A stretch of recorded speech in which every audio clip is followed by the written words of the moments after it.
Hola, ¿cómo están? Muy buenos días. Comenzamos esta jornada de día martes con las comisiones que se suelen realizar acá en el Senado, en el Congreso Nacional, los días martes y también los días miércoles. Hay varias comisiones que se van a realizar durante esta jornada y una de ellas es precisamente la que le vamos a contar a continuación y que de hecho está próxima a comenzar en la Sala 9 acá en el Congreso Nacional, y les hablamos sobre la Comisión Especial de Recursos Hídricos, de Certificación y Sequía.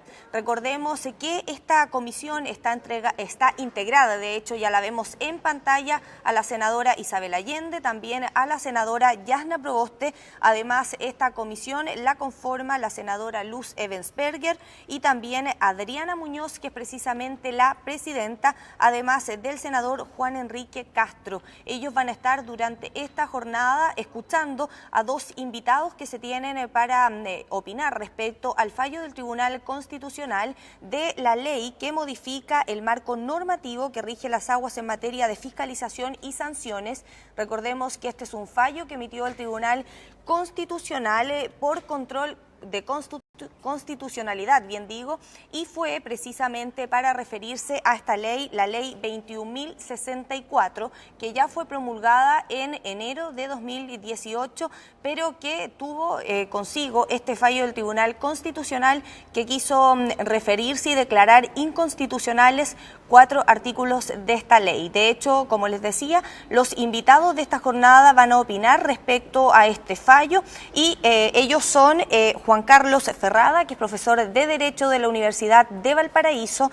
También va a estar Alejandro Vergara, que es el profesor de Derecho Administrativo de la Pontificia Universidad Católica, y son los que van a estar opinando respecto a este fallo del Tribunal Constitucional. Ya vemos en imágenes en la Sala 9 del Congreso Nacional, donde ya están llegando los invitados, también los senadores van tomando posiciones para comenzar a hablar respecto a este fallo del Tribunal Constitucional que se refiere a la ley 21.064, que habla y que modifica el marco normativo que rige las aguas en materia de fiscalización y sanciones.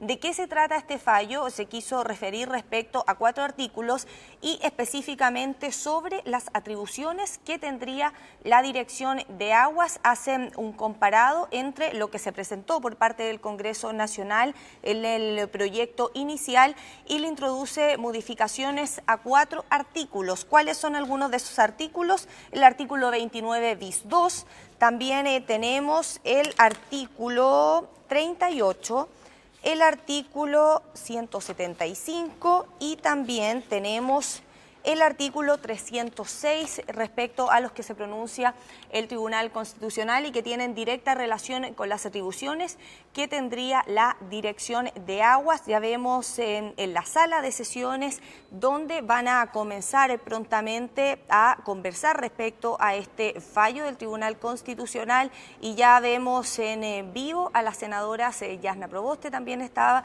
la senadora Isabel Allende, y de hecho ya escuchamos y abren la sesión de la sala. Los dejamos con la transmisión entonces de esta comisión. Invitados, agradecemos su presencia. Entiendo que está el señor Alejandro Vergara, de Derecho, profesor de Derecho Administrativo de la Pontificia Universidad Católica y de Chile, y don Juan Carlos Ferrada. Muy bienvenido a ambos. Ahí llegó nuestra presidenta, así que estamos muy a tiempo.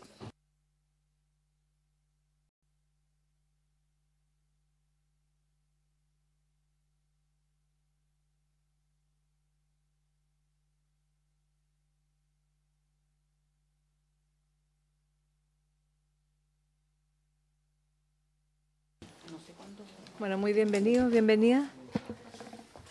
Entregamos entonces el uso de la palabra al señor Ferrá. Alejandro Vergara, entiendo, y después tenemos a don Juan Carlos Ferrá. Muy bien.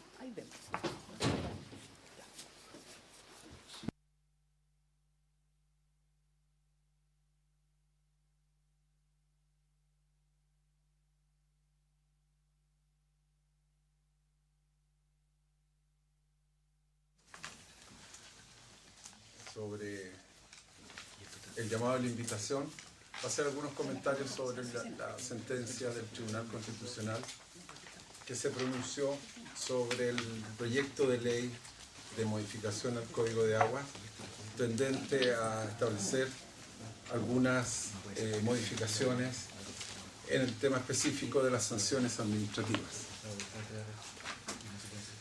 Tenemos algunas dificultades con la presentación que he traído, aún no se ha cargado, pero mientras tanto simplemente voy a hacer un preámbulo. Quisiera saber cuánto tiempo dispongo para la exposición. Bueno, como son solo dos invitados, yo creo que unos 15 minutos, puede ser, 15 o 20 minutos tienen, porque es un tema muy importante.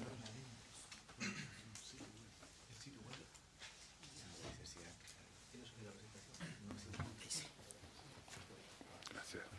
Es un ambiente colaborativo.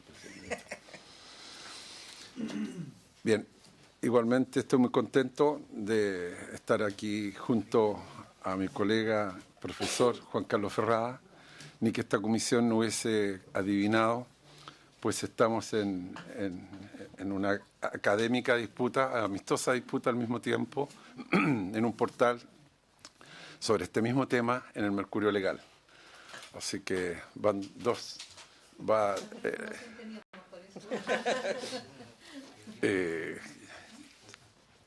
la continuaremos aquí en presencia de todos ustedes y no habrá peligro ni la sangre llegará al río entre nosotros. En primer lugar, quiero anunciar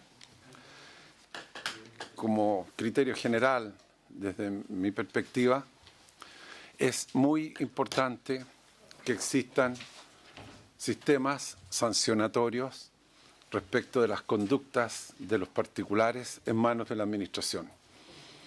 Nada de lo que ustedes escucharán en mi exposición está dirigido a negar esta importante atribución que se le entrega a los órganos administrativos, de los cuales están dotados los órganos administrativos, que es una contrapartida, en muchos casos, de las atribuciones, o más que atribuciones, de las posibilidades que se le han entregado hace muchos años en Chile a los particulares para prestar servicios públicos. Parecía que el Estado, entre comillas, la administración desaparecía del todo cuando se privatizaron algunos servicios públicos o cuando se le entregaron funciones importantes a los particulares. Pero no desapareció del todo, porque reapareció, así como el ave fénix, uno puede decir, con potestades sancionatorias que no existían antes en nuestro sistema jurídico administrativo. Una polémica al inicio, pero esa polémica fue muy fugaz y todos estamos, y yo mismo he estado siempre, muy de acuerdo y conforme con que existe esa potestad sancionatoria.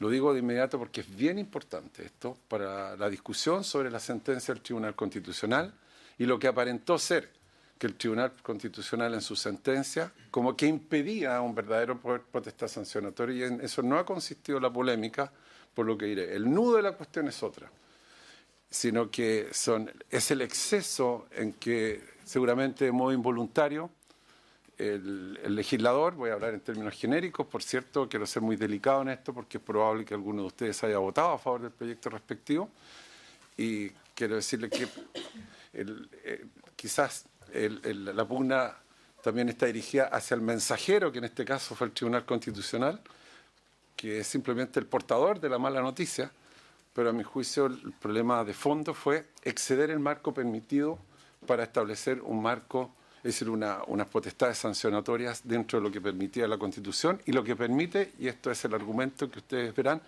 el principio de la separación de poderes. En la exposición voy a cubrir, en primer lugar, las modificaciones. Yo creo que es importante ver caso a caso las modificaciones que fueron controvertidas. Las demás no creo que sean importantes para esta comisión, sino que las modificaciones específicas que fueron controvertidas por el Tribunal Constitucional. Fueron 4. En primer lugar, la modificación del artículo 129.2 bis del Código de Aguas, que permitía a la Dirección General de Aguas la paralización de obras realizadas por un particular sin autorización previa de un juez. O sea, autorizaba le entregaba una potestad inusitada, esto es inesperado en nuestro sistema legislativo, a un órgano administrativo para que paralice directamente las obras que lleva adelante un particular. Por cierto, sin mediar autorización de un juez. Eso es lo relevante. O sea, esto no toca en nada la potestad sancionatoria, sino que es una atribución adicional, suplementaria a la potestad sancionatoria. En segundo lugar, el 138 establecía, alterando el 138 actual, la posibilidad de que la propia Dirección General de Agua, el organismo administrativo, produjese para el cumplimiento de sus propias resoluciones, las cuales no habían sido previamente objeto de un juzgamiento ante un tribunal, sino que una decisión directamente tomada por el órgano administrativo después de todo el procedimiento sancionatorio que no está en discusión. Si eso ya fue ley y es importante que exista, como yo he insistido. Se le daba la facultad inesperada, ya veremos por qué, de solicitar el auxilio de la fuerza pública directamente, reemplazando un artículo similar anterior al cual yo ya analizaré. En tercer lugar, hay una modificación al artículo 75 en que se le relacionado con la aplicación de multas de la Dirección General de Agua, potestad que se mantiene, por cierto, se le daba, aquí esto era aún más excesivo, se le entregaba a la Dirección General de Aguas o al acto administrativo de la Dirección General de Agua de que se le entregaba a ese acto una fortaleza tal que no podía ser revisado por el juez. Ya lo veremos después. Simplemente la potestad que se le entregaba al juez era casi ridícula, y perdónenme los términos, sino que se le decía que el juez lo único que tenía que hacer era cobrar la multa. Y por lo tanto, ni siquiera analizar lo que había decidido la Dirección General de Agua. Y el 306, relacionado con unas multas y medidas sobre vigilancia y protección de los acuíferos, que modificaba relacionado con los artículos 304 y 305, en la actualidad establece una doble instancia en esos procedimientos, en que la Dirección General de Agua establece una multa y luego es el juzgado un juez el que la aplica y el que la juzga. El intento era derogar toda la actividad del juez y dejar todo entregado únicamente al órgano administrativo. Por lo tanto, ustedes se fijan desde ya que aquí no hay cuestionamiento absolutamente en nada la potestad sancionatoria vigorosa como está y como quedó después de la modificación que se le hizo al Código de Aguas en la última ley. Lo único que está en cuestionamiento son esta intencionalidad del proyecto de ley, que es la que cuestionó el Tribunal Constitucional. Enseguida, ¿qué es lo que dijo entonces el fallo del Tribunal Constitucional respecto a estas cuatro potestades que se intentó incorporar al ordenamiento jurídico por el legislador? Se dijo en primer lugar que ese primer caso, la facultad de requerir directamente a la fuerza pública, era inconstitucional. O sea, lo que estaba en cuestionamiento era el hecho de que un órgano administrativo, sin que se hubiese juzgado la situación previamente, requiriera a la fuerza pública directamente, porque eso implicaba derogar la facultad judicial de ser ella misma la que autoriza a la fuerza pública después de un juzgamiento, y quebrantaba el principio de igual protección en el ejercicio de los derechos de los particulares. Voy a ser muy descriptivo de lo que dice el tribunal y después yo ya confundiré mi opinión en el análisis en una tercera lámina en esta presentación. Por lo tanto, el Tribunal Constitucional, en virtud de esos artículos de la propia Constitución, declaró inconstitucional por la falta de la mediación de un juez en este caso, del llamado a la fuerza pública. En segundo lugar, en el caso de la facultad de requerir directamente la fuerza pública, es similar. De la modificación del 138, el Tribunal Constitucional señala que la Dirección General de Aguas, en el caso de poder ordenar directamente el auxilio de la fuerza pública para el cumplimiento de sus propias resoluciones, eliminaba la posibilidad de un juez de verificar la juridicidad de esa propia resolución y eliminaba al mismo tiempo el derecho de defensa de los particulares para poder cumplir esa resolución. No está en cuestionamiento que después se pueda cumplir la resolución mediante un juez. La Dirección General de Agua en estos casos podrá, y en los hechos así lo va a tener que hacer con la ley tal como se dictó, podrá hacer cumplir sus resoluciones, pero tendrá que hacerlo mediante un previo juzgamiento de un juez y respetando la bilateralidad de la audiencia, que ese juez pueda solicitarle a aquel que es el interesado en ese cumplimiento o el afectado, según como se mire, pueda exponer sus derechos antes de ese cumplimiento. En tercer lugar, en el caso de la fijación de la cuantía de la multa, el Tribunal Constitucional dice que eso es inconstitucional porque configura a la resolución de la Dirección General de Agua como un verdadero título ejecutivo.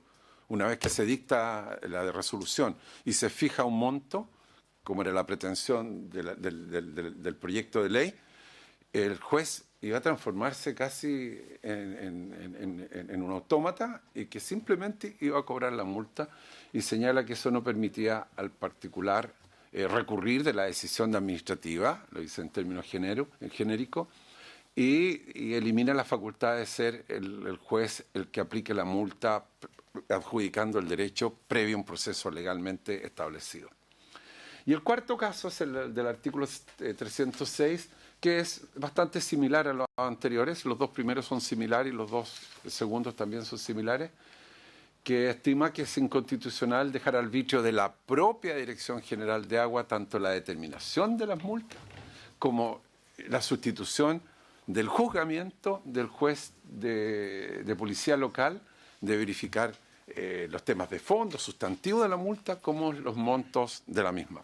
Por lo tanto, si ustedes se fijan, lo que ha hecho el Tribunal Constitucional es observar estas facultades o potestades que se querían establecer para la Dirección General de Agua y en ellas encontrar algo que iba mucho más allá de la potestad sancionatoria propia de los órganos administrativos, como existen múltiples otros casos de la legislación chilena previa, sino que lo que observó el Tribunal Constitucional eran estos suplementos que iban mucho más allá de esa potestad y que significaban cercenar el derecho de defensa y realmente limitar hasta dejarlo casi inexistente el control jurisdiccional.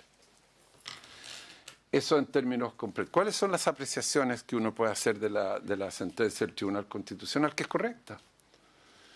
Yo creo que en esto también hay que mirar la parte llena del vaso y la parte vacía. Hubo aspectos muy relevantes del proyecto de ley sobre sanciones que se aprobaron. Y eso va a dotar y está dotando a la Dirección General de Agua de elementos administrativos para ordenar el aprovechamiento de las aguas como debe ser. Lo que no ocurrió es dotar a la vez, y esto es bien importante y lo subrayo, al mismo tiempo, a la vez, a un órgano con las potestades administrativas y, en segundo lugar, con las potestades de revisión de sus propios actos administrativos, que es una potestad jurisdiccional, para heterocomponer los conflictos. Y heterocomponer significa que un tercero imparcial observe lo que ha ocurrido dentro de un procedimiento administrativo y dé el pase, por decirlo así, para que se produzca el auxilio de la fuerza pública, una vez que se han comprobado que no hay garantías comprometidas, como ocurre en una democracia, como ocurre en un Estado de Derecho. Y eso a mí me parece que es muy correcto. Es muy correcto lo que ha hecho el Tribunal Constitucional, no lo ha hecho con ningún exceso, no ha ido más allá de lo que correspondía, sino simplemente mantener el papel del juez en nuestra democracia. Desde ese punto de vista, yo creo que, como resumen, podemos devolverlo al anterior. Abajo, bueno, en primer lugar, lo que aprecia el Tribunal Constitucional la autotutela.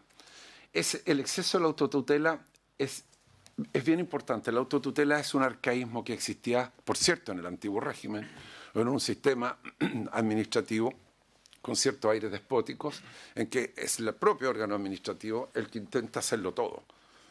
intenta no solo dictar una resolución, sino que hacerla cumplir él mismo.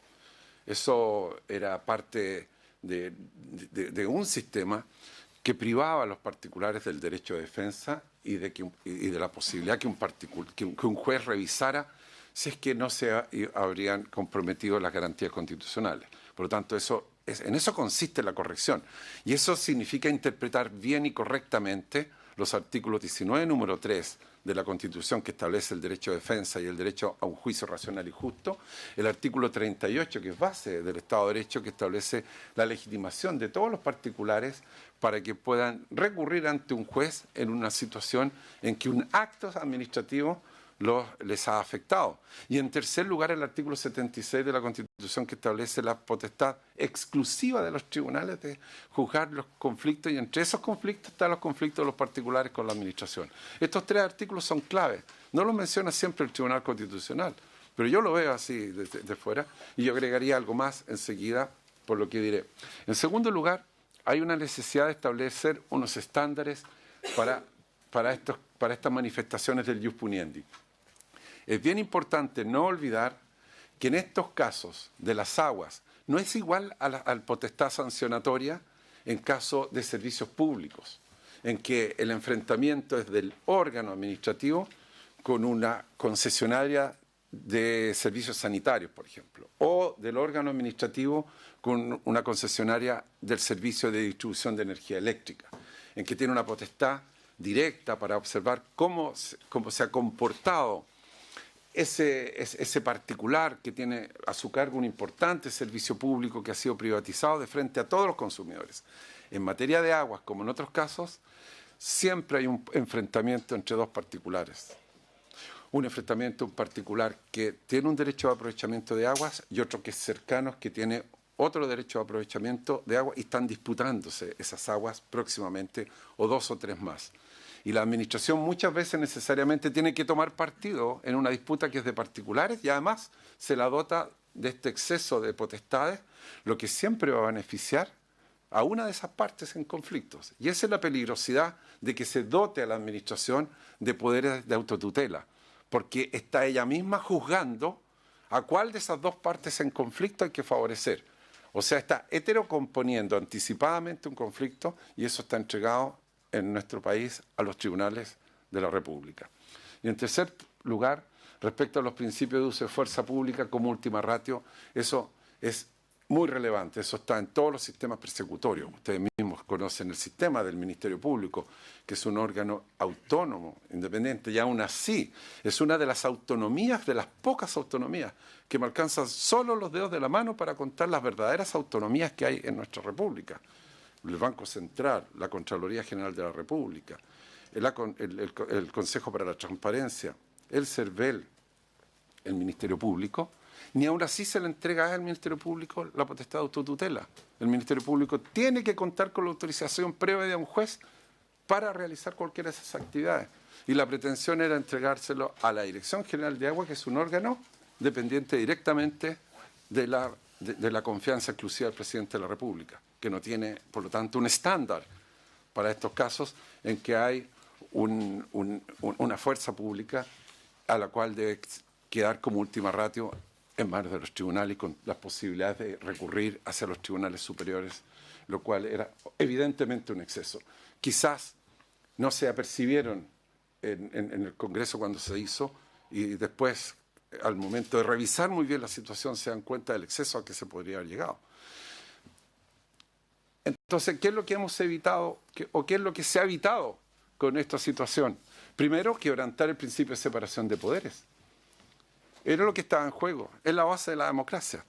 Las funciones tienen que quedar muy bien delimitadas, porque en principio da la impresión de que hay que reaccionar legislativamente para evitar los abusos en el aprovechamiento de las aguas por los particulares, pero muchas veces eso puede ser visto de un modo parcial o erróneo por el propio órgano y llegar a incurrir en unos excesos y hacer cumplir una resolución injusta a un inocente, como ven toda la República. Y por eso existen los poderes judiciales. Y por eso existe además la separación de poderes. si hay algo básico en nuestra república, es la separación de poderes, y todos invocamos la separación, en que los tribunales sean independientes y exclusivos en la función que a ellos les corresponde. Entonces, que el legislador haya intentado dotar a un mero órgano administrativo que no es autónomo y que depende de la exclusiva, de la exclusiva confianza del presidente de la República, de potestades que le han de corresponder a un órgano independiente que heterocomponga ese conflicto, obviamente era un exceso. Involuntario seguramente, pero lo era. No correspondía quebrantar de ese modo el principio de la separación de poderes. Segundo, se iba a implantar un verdadero despotismo en la administración. La palabra parece sonar muy antigua, pero son los nuevos despotismos que a veces se incorporan. Basta asomarse un poco a la praxis que se da en algunos de estos órganos, y especialmente en la Dirección General de Aguas, cuando uno puede apercibirse lo que puede suceder. Y el despotismo es precisamente de lo que salvó en Occidente a los países hace 200 años, para evitar que todo esté concentrado en una sola mano. Y si hay una base, es para evitar ese despotismo, es que sea un tercero espacial el que lo vea. Ahora, si la Dirección General de Agua está actuando como corresponde, respetando las garantías fundamentales, y que evidentemente se ha cerciorado que es verdaderamente un ejercicio abusivo de los derechos de agua por un particular, ¿cuál es el temor del control jurisdiccional previo? ¿Para qué cercenar a los particulares de la garantía de un justo y racional proceso previo? Y eso es lo que seguramente estuvo en el corazón de la resolución del Tribunal Constitucional. Palabras más, palabras menos, porque eso era lo que iba a ocurrir. Y en segundo lugar, y esto es a lo mejor algo de lo cual no se han apercibido, hasta ahora no lo he visto en el diálogo, en el caso de entregarle a los actos de la administración, de la Dirección General de Agua, esa posibilidad enorme de no ser revisada por un tribunal, eso es algo realmente inesperado del legislador, que a un acto de la administración se lo dote de la potestad o del poder de cosa juzgada o del efecto cosa juzgada, que es algo muy importante en una república. El efecto cosa juzgada significa la no revisabilidad. Es el efecto de la sentencia de última instancia de la Corte Suprema después de todos los recursos. Entonces era claramente un exceso dotar a esas resoluciones de la Dirección General de Agua del efecto de cosa juzgada, porque la ley decía, y ustedes lo vimos, que no podía ser revisada el fondo de la decisión de la Dirección General de Agua, y el juez, como un mero autómata, lo único que tenía que hacer era simplemente cobrar la multa. Eso no es respetar bases esenciales de la República. Por lo tanto, desde mi punto de vista, era y es perfectamente correcta la sentencia del Tribunal Constitucional en estos aspectos que son lo único que falla.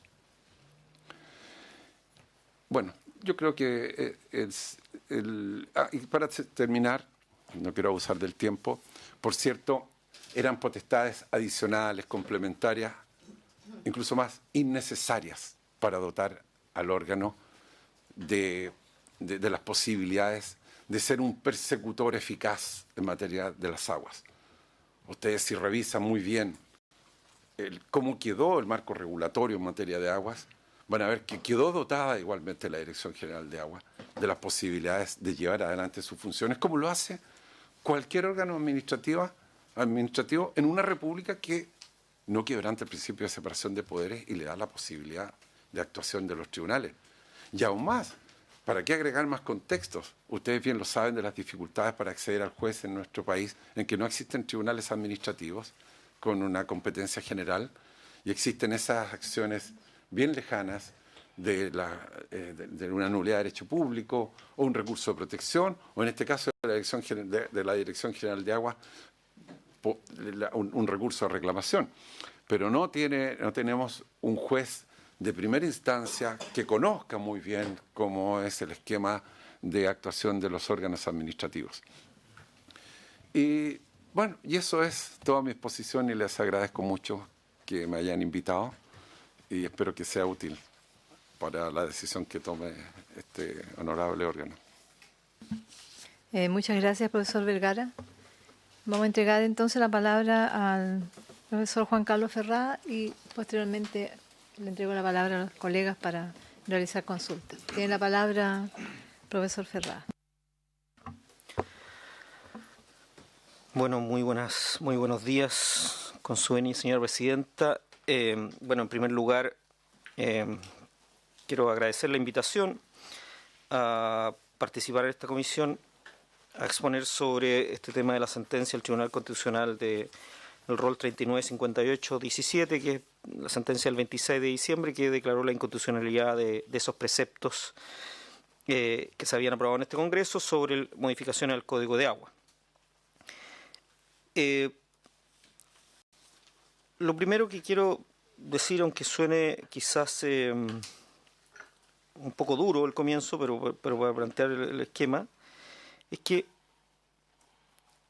yo creo que esta controversia que hemos tenido con el profesor Vergara, además por el diario, por el Mercurio Legal, a propósito de esta sentencia y la sentencia del CERNAC, es una discusión, sincerándolo, es una discusión política. No es una discusión constitucional. Es mentira que sea una discusión constitucional.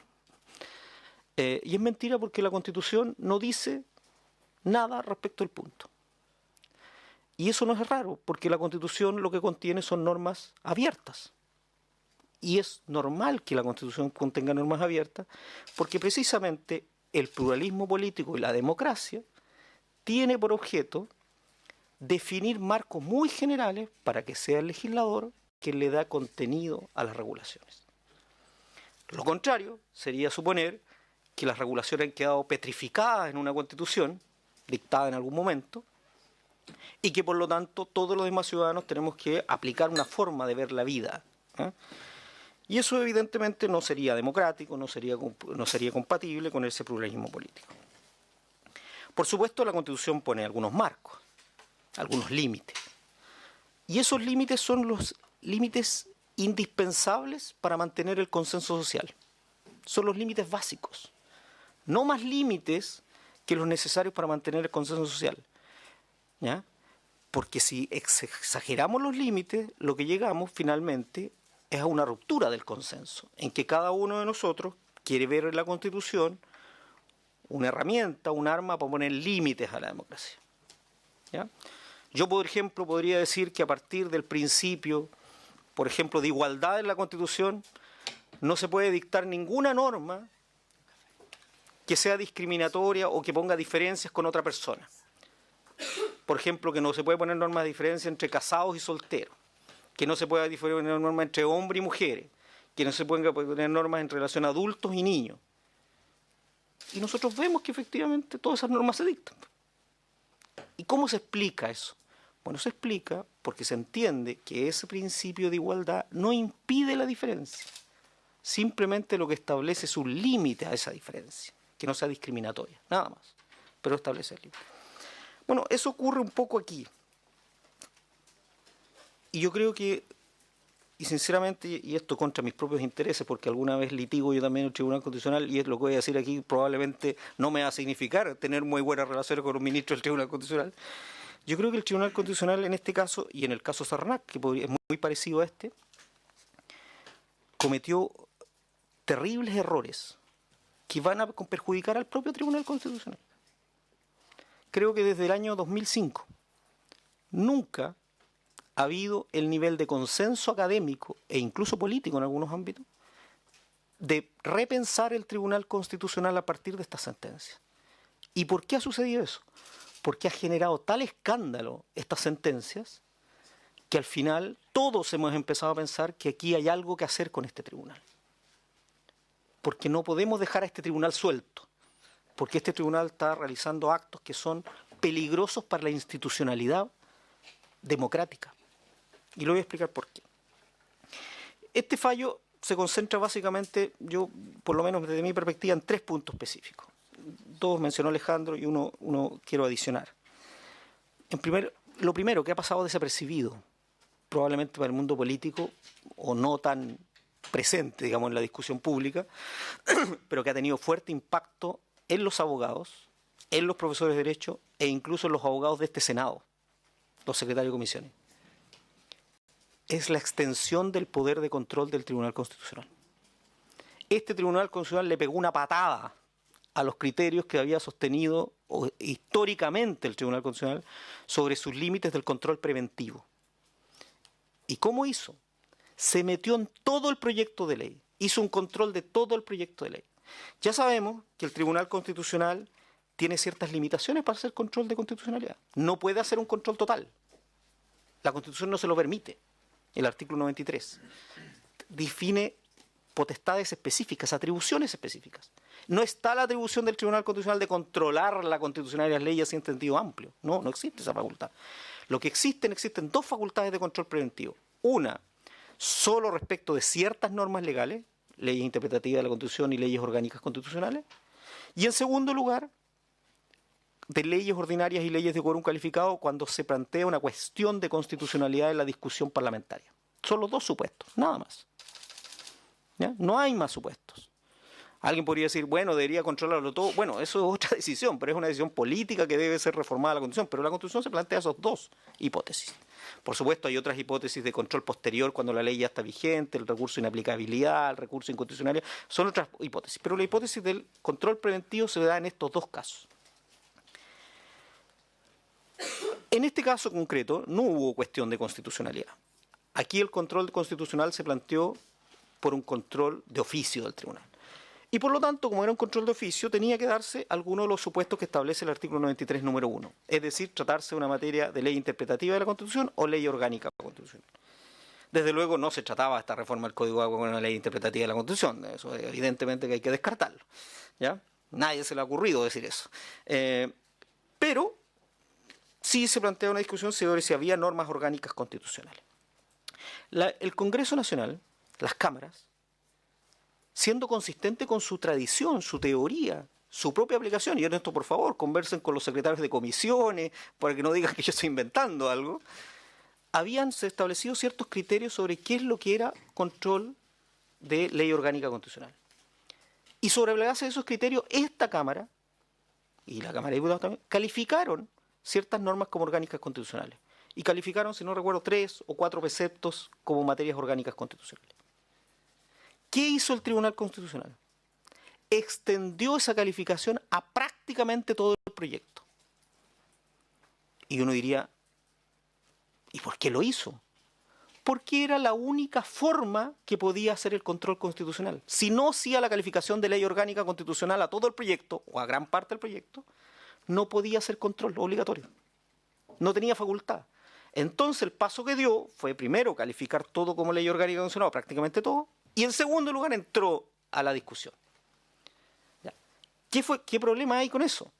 Que para poder hacer esa calificación de ley orgánica constitucional, el Tribunal Constitucional tuvo que entender que lo regulado en esa modificación, ¿ya?, tenía o era una materia que la Constitución fijaba como ley orgánica constitucional. ¿Ya? Y eso es complejo, porque las materias de ley orgánica constitucional no las fija el legislador, las fija la Constitución.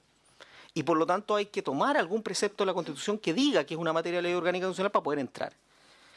Pero resulta que aquí todas esas potestades de aplicación de multa, de auxilio de la fuerza pública, ¿ya?, no están como materia de ley orgánica constitucional. No están en la... No habla que las potestades administrativas sancionadoras son materia de ley orgánica constitucional. No lo dice la Constitución. ¿Ya? No está en ninguna parte. Y entonces la pregunta, bueno, entonces, ¿cómo entró el Tribunal Constitucional si eso está excluido de la materia de orgánica constitucional? Porque utilizó, podríamos decir, dando la palabra laboral, un subterfugio. ¿Qué es lo que hizo el Tribunal Constitucional? Hizo una cosa inteligente, ¿eh?, pero que tiene un sentido político y además con una lógica específica política.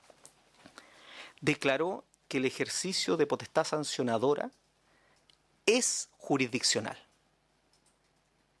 Y como es jurisdiccional, es una materia que cabe dentro del artículo 77 de la Constitución, que se fija la organización y atribución de los tribunales.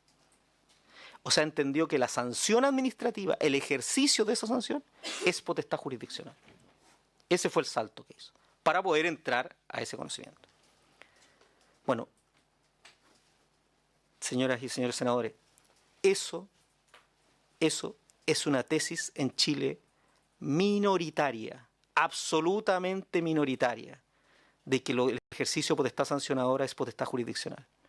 ¿La sostienen algunos? Sí, la sostienen algunos. ¿Quién la sostiene? El profesor, por ejemplo, Eduardo Sotocló. Ustedes pueden leer, yo traje este libro, si a alguien le interesa. En su artículo La potestad sancionadora de la administración, él dice efectivamente que el ejercicio de la potestad sancionadora es ejercicio de potestad jurisdiccional. Él lo sostiene. ¿Quién más lo sostiene? En nuestro derecho, curiosamente, el profesor Iván Aróstica lo sostiene en un artículo escrito el año 87 y reiterado después del año 91. Sostienen que el ejercicio de potestad sancionadora es jurisdiccional. ¿Quién más lo sostiene? Bueno, ahora el profesor Vergara no sé si lo sostendrá. Pero nadie más sostenía esto. Y la inmensa mayoría de nuestra doctrina lo rechaza. Si ustedes, yo les pediría que, por ejemplo, fueran a las jornadas de derecho administrativo, o incluso yo les puedo enviar un ejemplar del libro de la jornada de derecho administrativo en que se habló de la potestad sancionadora. Y el único que sostuvo esa tesis fue el profesor Sotocló. Todos los demás, el profesor Sotocló, todos los demás estamos en la posición contraria. ¿Y por qué todos los demás estamos en posición contraria? ¿Por qué decimos que la potestad sancionadora no es jurisdiccional? Porque esta es la tradición europea continental, con la sola excepción, probablemente en cierto sentido, de Francia. Pero todo el demás entiende que la potestad sancionadora es administrativa. Mire, un minuto me toca esto. Esta es una discusión que se produjo en España en los años 70. Si la potestad administrativa era sancionadora, la potestad sancionadora era administrativa o era jurisdiccional. Y se zanjó en una discusión. ¿Ya? Se zanjó por la Constitución Española primero del 78 y luego en la Ley el Régimen Jurídico de Administraciones Públicas del año 92. Y se zanjó sosteniendo que era una potestad administrativa, no jurisdiccional. Al contrario de lo que sostenía un destacado profesor de Derecho Administrativo español que se llama Eduardo García Enterría, que sostiene precisamente, o quería sostener, de que la potestad administrativa, la potestad sancionadora era jurisdiccional. Y el profesor Enterría escribe en este libro, que este es el año, su manual, que es del año 91, esta edición me parece, él reconoce que su postura perdió, no logró concitar apoyo. Él dice, yo quería tal cosa, no lo logré. Se mantuvo la potestad sancionadora en la administración. ¿Ya? Alejandro Nieto, que probablemente es el principal profesor que ha escrito sobre derecho administrativo sancionador en habla hispana, recoge esta discusión y dice precisamente que la postura de García Enterría fue la que perdió y finalmente se obtuvo la potestad sancionadora de la administración. Se mantuvo en la administración. Esa tesis en Chile es la tesis absolutamente minoritaria. Es la tesis que sostuvo el Tribunal Constitucional hasta el fallo de la DGA. Todos los fallos del Tribunal Constitucional iban en este sentido. Desde fallos del año 90, el primer fallo que es del año 96, si no mal recuerdo, sobre las potestades eléctricas, en materia eléctrica, sancionadas en materia eléctrica, hasta el año 2017. Siempre el Tribunal Constitucional sostuvo esto. ¿Y esto es raro? No, porque es lo que sostiene la doctrina chilena mayoritaria, y es lo que sostiene la Corte Suprema, y es lo que sostiene la Contraloría General de la República.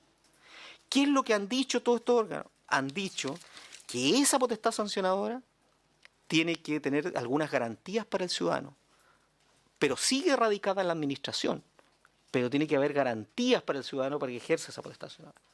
De otra manera no se explica todas las leyes que se han aprobado en este Congreso que han otorgado potestad sancionadora a órganos administrativos. La Superintendencia de Medio Ambiente, la Comisión del Mercado de Valores, para el mercado financiero se llama hoy día, la Superintendencia de Valores y Seguros en su momento, la Dirección del Trabajo que aplica sanciones. O sea, está lleno. Una reforma de no hace mucho tiempo de Cernapesca, la Ley General de Pesca y Acuicultura, que le otorgó facultades sancionatorias, no en todos los casos, pero en algunos casos. ¿Ya? Todas esas leyes que se han aprobado en los últimos años son todas leyes que otorgan potestad sancionadora a la administración. Por lo tanto, sostener lo contrario, como lo sostiene Aróstica expresamente, ¿ya?, es una postura absolutamente minoritaria en nuestro derecho y que no va concordante con lo que hoy día está ocurriendo en el derecho chileno, ni tampoco en el derecho comparado. ¿Ya? Por lo tanto, toda esta entrada del Tribunal Constitucional por la vía del artículo 77, por el control obligatorio, está todo construido sobre un presupuesto normativo que es falso, no existe. ¿Ya? Ahora bien, eso tiene un problema adicional y que yo creo que le puede traer con problemas al Tribunal Constitucional, que quizás no se da cuenta, pero le voy a echar por ahí. Si yo entiendo que en el artículo 77 está todo lo relacionado con la resolución de conflictos, todo lo jurisdiccional, por decirlo de alguna manera, y por eso puedo entrar siempre al control obligatorio, bueno, entonces, señores y señores senadores, ustedes han dictado un montón de leyes inconstitucionales. Porque todos los tribunales especiales que se han creado en Chile se han hecho modificando las reglas de organización de los tribunales que están en la Constitución en el capítulo 6. Porque siempre se entendió que no se aplicaba eso, que eso tenía un ámbito mucho más restringido, era para los tribunales ordinarios. Resulta que ahora se aplica a todos, incluidos los órganos administrativos. Bueno, entonces se han dictado puras leyes inconstitucionales en el último tiempo. Y eso, o sea, parece una conclusión un poco absurda, considerando lo que ha ocurrido. Voy rápidamente al tema de la potestad sancionadora. No voy a, y voy a requerir algo sobre la potestad también del auxilio de la fuerza pública. Ya a propósito de lo que mismo dije. Despejado el tema de que esto no era materia de ley orgánica, la pregunta es, bueno, ¿y esta potestad sancionadora excedía los márgenes, enradicada la administración, excedía los márgenes que establece la Constitución? No, porque la Constitución ni se refiere a eso. Entonces uno dice, bueno, pero es que excede en la medida, por ejemplo, que la potestad sancionadora se le otorga a un órgano administrativo y no a un juez. No. La Constitución no establece que la potestad sancionadora se entrega a un juez o a la administración. ¿Se puede entregar a un juez la potestad sancionadora? Por supuesto que sí. La Constitución no lo limita, se le puede. De hecho, se lo otorga. De hecho, en el propio Código de Agua se lo otorgaba a los jueces de policía local y de letras, en algunos casos. En materia forestal, se otorga al juez de policía local la posibilidad de sancionar. En materia de pesca y agricultura también se le otorgan facultades al juez de letras. Se le puede, pero también se le puede otorgar a la administración esa potestad. También, se ha hecho también esa opción. ¿Qué quiero decir con esto? Que es una opción disponible. Son ustedes los que tienen que decidir a quién le otorga la potestad sancionadora. Pero alguien diría, bueno, pero es que eso significaría entonces que el particular queda desprotegido frente a ese ejercicio de potestad sancionadora. No, no queda desprotegido. Son otros los mecanismos de protección. ¿Y cuáles son esos mecanismos de protección? En primer lugar, se le exige el ejercicio de potestad sancionadora que cumpla ciertas garantías. ¿Ya? Procedimiento previo, que la norma establezca que el ilícito, que la sanción esté establecida en la ley. Son normas que la doctrina ha ido construyendo, porque la Constitución no dice nada, pero son garantías. Lo que han denominado algunos, que a mí no me gusta, las garantías penales atenuadas. ¿Ya? A mí no me gusta ese término, pero ese es el término que se utiliza en Chile, las garantías penales atenuadas. ¿Y cuál es otra garantía fundamental? La revisión judicial. Siempre una potestad administrativa, siempre va a caber la revisión judicial de esa potestad, siempre. ¿Y por qué? Porque por último, si no establece la ley ninguna revisión judicial directa, va a estar la revisión judicial general exigida por el artículo 38 de la Constitución, que dice específicamente que cualquier persona que sea lesionada en sus derechos podrá recurrir al tribunal que determine la ley. ¿Y cómo lo va a hacer si no hay un procedimiento especial? Bueno, en Chile, ¿cómo se ha hecho? Se ha hecho vía reclamos especiales, cuando la ley lo dice, y si no lo dice, vía recurso de protección, y si no le gusta el recurso de protección, no hay derecho fundamental comprometido, vía nulidad de derecho público. Es decir, el ordenamiento jurídico garantiza efectivamente esa revisión judicial del ejercicio de la potestad. Podría en este caso pensarse que esas normas que fueron expuestas por el profesor Vergara ¿eliminaban ese control judicial o la revisión judicial? No. No la eliminaban. ¿Lo mencionaban expresamente? No, tampoco, efectivamente. Pero no la eliminaban, porque no podrían haberla eliminado. ¿Ya? Eso sí sería inconstitucional. ¿Qué es lo que hace la ley? Ha dicho que ha entregado la potestad a los órganos administrativos, ¿ya? Y le ha dicho incluso que le ha dotado de ciertas atribuciones especiales para el ejercicio de esa potestad, ¿ya? Pero no ha eliminado ni ha dicho que se elimina la facultad judicial. La única facultad que podría uno decir que hay dos facultades que podrían estar mermadas, pero que no llegan a su eliminación. Una es la referencia que hace de que una vez que se ha impuesto la multa, dice el juez tendrá como base la resolución administrativa para la aplicación de la multa, 138 creo que es. Pero eso no significa que no la pueda revisar judicialmente. De hecho, más, si uno mira el artículo 177 del propio Código de Agua, lo que habla es de la existencia de un procedimiento breve y sumario, que puede seguirse en esos casos. Por lo tanto, no lo ha eliminado. Simplemente lo que ha dicho es que la resolución administrativa tiene mérito ejecutivo. Y esto uno dirá, oiga, pero ¿cómo una resolución administrativa va a tener mérito ejecutivo? Pero si todas las resoluciones administrativas tienen mérito ejecutivo, y esto es una cuestión elemental. El artículo 3 de la Ley de Base de Procedimiento Administrativo dice que los actos administrativos son ejecutivos y gozan de presunción de legalidad y de imperio y exigibilidad. Lo dice la propia ley, ¿ya? Y por lo tanto, el acto administrativo es como una sentencia judicial para estos efectos, solo para estos efectos, de que se pueda imponer. Obviamente, el particular siempre queda a salvo de la posibilidad de impugnar ese acto, ¿ya? Y ustedes dirán, ¿pero eso ocurre en la realidad? Pero fíjense si es cosas más elementales. En la dirección del trabajo. Cuando va a la dirección del trabajo una empresa y encuentra que hay trabajadores que no tienen contrato de trabajo, ¿qué hace? Le aplica una multa. ¿Y la multa se le puede exigir al particular? Por supuesto que sí. Y la sola resolución administrativa tiene mérito ejecutivo. Otra cosa es que el empleador considere que ha sido injustamente multado y reclame de esa multa al juez del trabajo. Y eso por supuesto que es posible, y así lo dice el Código del Trabajo, ¿ya? Y no hay ningún problema. Y el juez del trabajo decidirá finalmente si la multa está bien o mal aplicada. ¿Se vulneró el derecho del empleador al haberse aplicado la dirección del trabajo la multa? No. Lo que hay es un modelo que se construye en el derecho administrativo en que la potestad administrativa se ejerce sobre el particular, ¿ya? Sin su voluntad, pero el particular tiene el derecho a impugnar judicialmente ese acto administrativo. Incluso más, el juez tiene el derecho a paralizar incluso, suspender el acto administrativo si es que fuera el caso.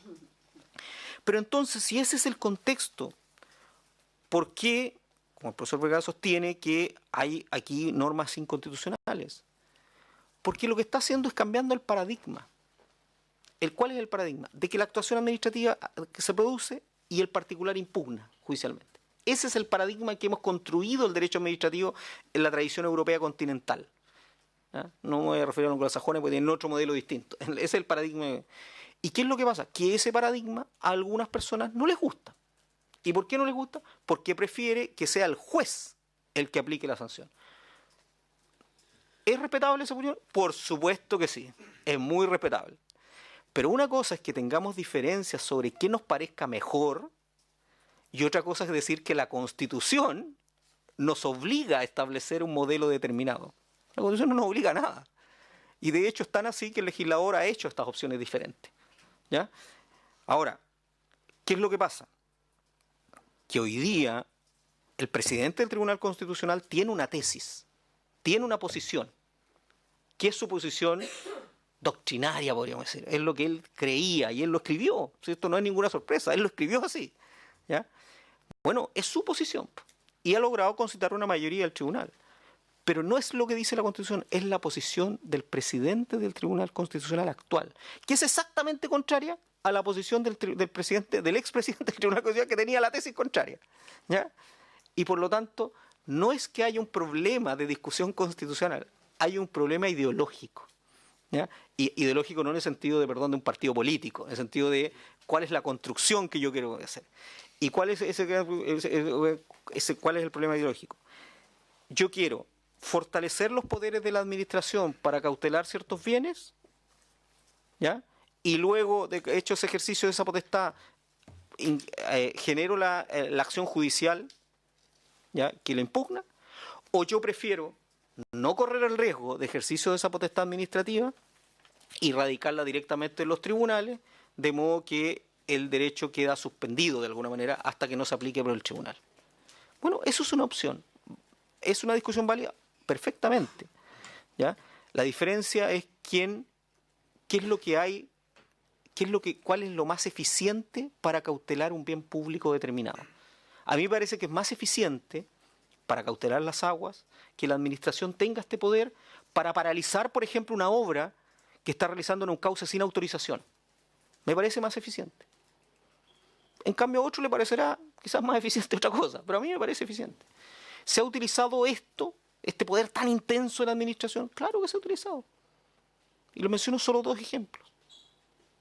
Cuando usted tiene un lugar de comida rápida, que da comida y que pueda estar contaminada, el servicio de salud va a pedir autorización al juez para suspender. Lo actúa de inmediato, paraliza. ¿Y por qué? Porque entiende que el bien público comprometido es tan relevante, que es la salud pública, que actúa de inmediato, sin autorización judicial. ¿Puede impugnarse esa resolución administrativa después ante los tribunales? Claro que sí, pues se impugna, se puede impugnar.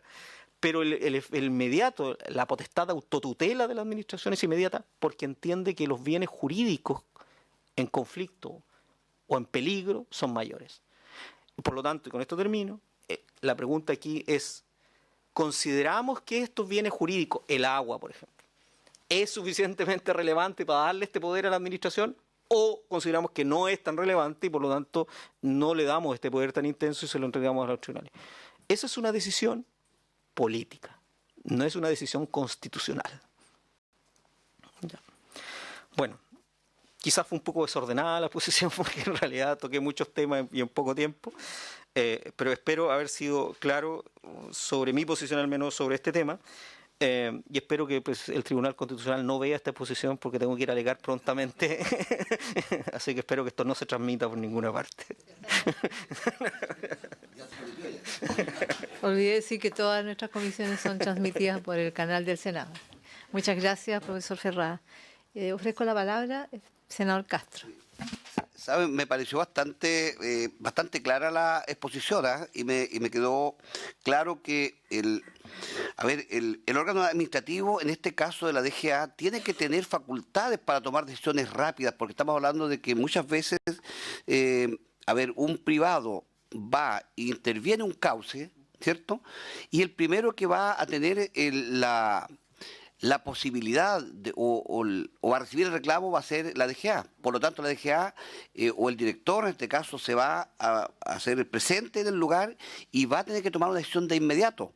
Si pasa a un tribunal, pueden pasar a lo mejor la burocracia semanas y significa que hay un daño ocasionado muy grande. Yo creo que el legislador tuvo ahí la visión de poder entregar esta facultad al órgano administrativo para que actúe de inmediato. Me da la impresión que es así. Entonces, hoy día me doy cuenta, según su explicación, que la encontré muy clara por lo demás. El Tribunal Constitucional se metió en algo más profundo, ¿cierto? En un fondo que no le pertenece. ¿Cómo se soluciona ese problema hoy día? Porque ya el Tribunal Constitucional aquí objetó estos 4 puntos. ¿Tiene uno la posibilidad de reclamar nuevamente, como hoy día nosotros como senadores de una comisión podemos reclamarle al Tribunal Constitucional esta decisión? ¿O podríamos solamente obedecer? La pregunta que estoy haciendo, Presidenta. Gracias, senador Castro. A los 2 profesores. Sí. Muy bien. Profesor Ferrá. Bueno, las sentencias del Tribunal Constitucional son inapelables, son definitivas, no se pueden tocar. Lo que el Parlamento puede hacer es plantear un nuevo proyecto de ley y plantear unas exigencias distintas, digamos, en ese proyecto de ley que pudieran ser concordantes con el Tribunal Constitucional, con las exigencias del Tribunal Constitucional. Ojo, los criterios del Tribunal Constitucional van cambiando. Hoy día puede haber dicho esto, no lo sabemos si en el futuro va a decir lo mismo. Pareciera que hay una cierta línea a partir de 2 fallos, que es este y el del CERNAC, pero no lo sabemos. Eso no lo sabemos lo que va a ocurrir porque además el Tribunal Constitucional va a cambiar de composición prontamente. Van a cambiar al menos 2 ministros dentro de este año. Bueno, uno ya se fue y el otro entiendo que la otra que se va prontamente. Y por lo tanto puede ahí cambiarse los criterios, como ya han cambiado en alguna oportunidad. Pero desde luego el Parlamento sigue teniendo la potestad de legislar y por lo tanto puede dictar una nueva norma legal que reponga esto o que ponga otras condiciones y que obligue al Tribunal Constitucional a un nuevo pronunciamiento sobre la materia. Profesor Vergara. Bueno, directamente sobre la consulta y exposición. Encuentro que es un poco parcial su mirada de los problemas de las aguas, porque si usted observa con profundidad el fenómeno, tendría que mirar también el órgano que interviene. El órgano que interviene es un órgano administrativo que normalmente tiene una misión importante que cumplir y en primer lugar lo que ha de iniciar es toda una investigación para llegar a culpabilizar a alguien. Ya tiene que haber un primer control de un procedimiento interno. Y quizás eso es algo que merece la pena revisar también por el legislador antes de darle un poder tan grande a la decisión ulterior del órgano administrativo. Ya hay en ese caso una primera posibilidad particular para que pueda intervenir. En segundo lugar, hay que observar también lo que yo decía antes. Normalmente en estos casos de las aguas hay disputa de las aguas. Entonces a mí me extraña y echo de menos en su exposición el observar la necesidad de verificar a través de un juez las garantías constitucionales de cualquier persona, que puede ser de cualquier nivel social o de cualquier tipo, no necesariamente esa presunción actúa. Me da la impresión que al escucharlo actúa sobre la base de una intuición, pero no de una observación empírica de cómo suceden todos los problemas de agua. La Corte Suprema ha emitido durante los últimos años una infinidad de recursos, es decir, una infinidad de sentencias que nos han sido precisamente favorables para la Dirección General de Aguas por el quebranto sistemático a las garantías constitucionales de los particulares en esos mismos casos. Entonces, se actúa bajo la presunción de que la actuación de la DGA, de la Dirección General de Aguas, siempre es la que corresponde y que el aprovechamiento de los particulares siempre es casi una acción delictual. Yo lo que sugiero es una observación más completa de cómo son esos fenómenos, quizás una revisión de la jurisprudencia, de la casuística que hay, y no pensar que todos los casos son como a lo mejor en algunos, que son los que han inspirado sus palabras, ocurre que hay alguien que actúa mal. Ampliar la mirada, eso es mi sugerencia. Lo que pasa es que yo tengo mucho conocimiento de lo que significan los canales de regadío. Entonces, lo que sucede habitualmente es lo siguiente: cuando un canal de regadío viene y sale del río, trae un volumen de agua, ¿cierto? Entonces, el regante, llamemos, que muchas veces ni siquiera es propietario de un derecho de agua, va y saca una cantidad de agua de un cauce, y la saca sin permiso. ¿Me entiendes? Porque él arrienda un terreno, si tiene un regador y él necesita, para poder regar, necesita 3 regadores, él saca sus 3 regadores. Entonces se está usurpando 2 regadores. Entonces tiene que haber, y los regantes de más canal abajo, llamemos, les merma el agua y van a recorrer su canal y dicen, mire, oiga, ¿y usted por qué me está sacando el agua? Es que yo necesito regar, dice. Entonces, si uno se va a un tema judicial, prácticamente no tiene sanciones. Hoy día no tiene sanciones. Son irrisorias las multas que tiene. Entonces, es ahí donde uno, ¿qué es lo que necesita? Que la autoridad que controla, que sería en este caso la DGA, es la que verifique, ¿cierto?, y sancione a esa persona que usurpó el agua. Eso es muy habitual en los canales hoy día de cualquier parte del país. Entonces, ese aprovechamiento indebido que hacen estas personas son las que ocasionan daños, como digo, a los regantes que están al final del canal. Y por eso me da la impresión que el legislador aquí genera una sanción rápida, ¿cierto? Porque el que ve, el que va a ver el daño, hoy día sería el director general de agua. ¿Cuánto demora un riego? A lo mejor demora 2 días, un día, por lo tanto, o una noche incluso. Entonces, significa de que cuando vaya a reclamar usted a una autoridad judicial, ya el daño pasó, ya se ocasionó el daño. Entonces yo creo que ahí está la acción de tener al órgano administrativo, darle este poder, llamemos, de poder sancionar, porque él lo vio en el acto. Al día siguiente, o en 2, o en 3, o en 4 horas más, ya no se ocasiona. Es una usurpación, llamemos, que después pierde la evidencia. ¿Me entiendes? Entonces, por eso yo creo que está dada la atribución al órgano administrativo. Hoy día veo que se va a complicar mucho y lo más probable que va a haber que hacer otra intervención, videos, fotografías, y hacer una intervención diferente para poder demostrarle al juez el daño ocurrido. Y el juez a lo mejor ya pasó el daño y el juez va a tener que sancionar en base a un criterio que no es el criterio que tendría en este caso el órgano administrativo, porque el daño de usurpar agua es muy grande económicamente para aquella persona que está esperando regar al final del canal. Y la verdad que cuantificable en dinero puede ser mucho y que el juez nunca lo va a ver. Eso. Le da la palabra a la senadora y se hacen cargo posteriormente ustedes de la respuesta. Senadora Allende y posteriormente senadora Laproba. Presidente, primero yo creo que ha sido bien ilustrativo, digamos, desde el punto de vista de una mirada más general. Estas dos miradas, yo me alegro que hayan sido invitados dos profesores que evidentemente fundamentan sus respectivas posiciones, pero al mismo tiempo dan un marco de reflexión interesante. Yo creo que esto es una discusión más profunda y más amplia, a lo mejor de lo que nos convocó directamente, digamos, pero no es menor.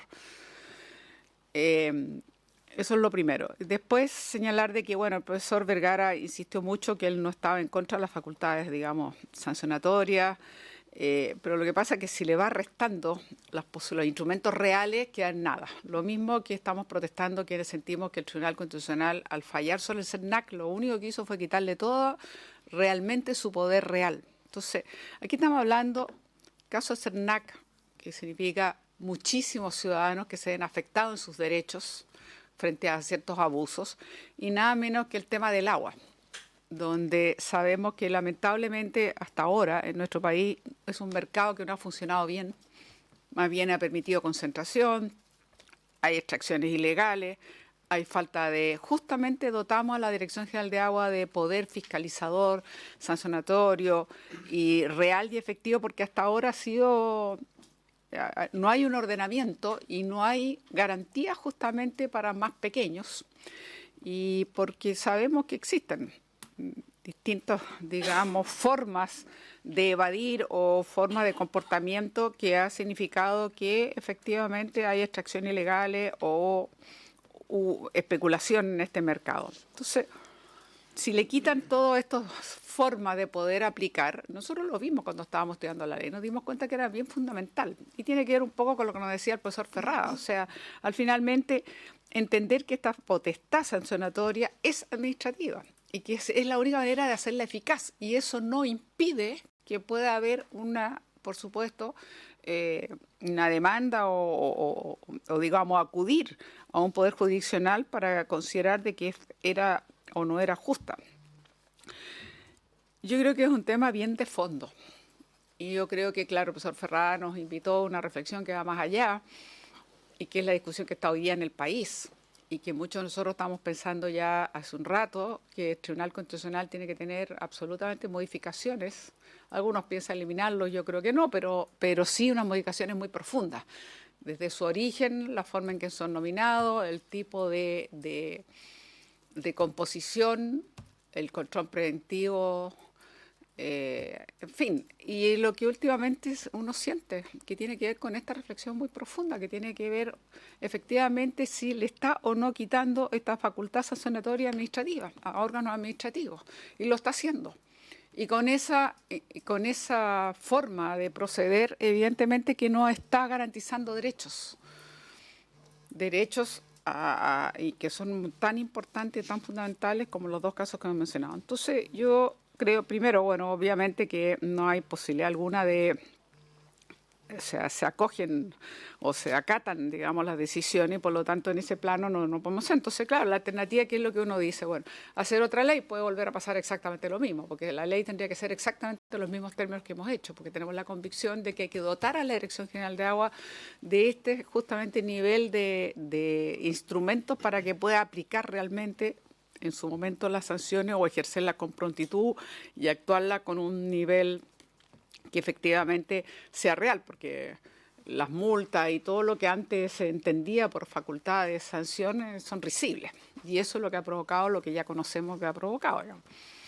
O no se pagan, o son tan bajas que da lo mismo y prefieren pagarlas, etcétera, etcétera, etcétera. Entonces, nosotros por ese camino no tenemos una salida. Entonces, esto a nosotros, particularmente esta comisión, yo entiendo, nos duele muchísimo, porque aquí lo que uno está viendo una vez más es que nos hemos estrellado, en este caso, lamentablemente, con un tribunal constitucional, más allá de la crítica que uno le haga, que nos ha cerrado la puerta a poder realmente dotar a la Dirección General de Agua de lo que tiene que hacer. Si el Estado aquí en este sentido tiene que ser un actor que ordene a privados y a particulares que evidentemente entran en conflicto, pero porque hemos conocido la historia que ha habido de la promulgación del Código de Agua en adelante, y porque este bien nacional de uso público hoy día, como está distribuido, es una mala distribución, a un punto además dramático, en la cual, bueno, para no decir menos, en la región de Valparaíso, que me toca representar, yo estaba hace un domingo y medio en Petorca, y es impresionante. Es impresionante cómo quedan sin agua los pequeños agricultores. Y es impactante ver cerros completos, que antes eran cerros de vegetación nativa, hoy día son cerros completos plantados de palta, que tienen un uso muy intensivo del uso del agua. Y ninguna posibilidad de los pequeños, digamos, de acceder, porque simplemente se secan.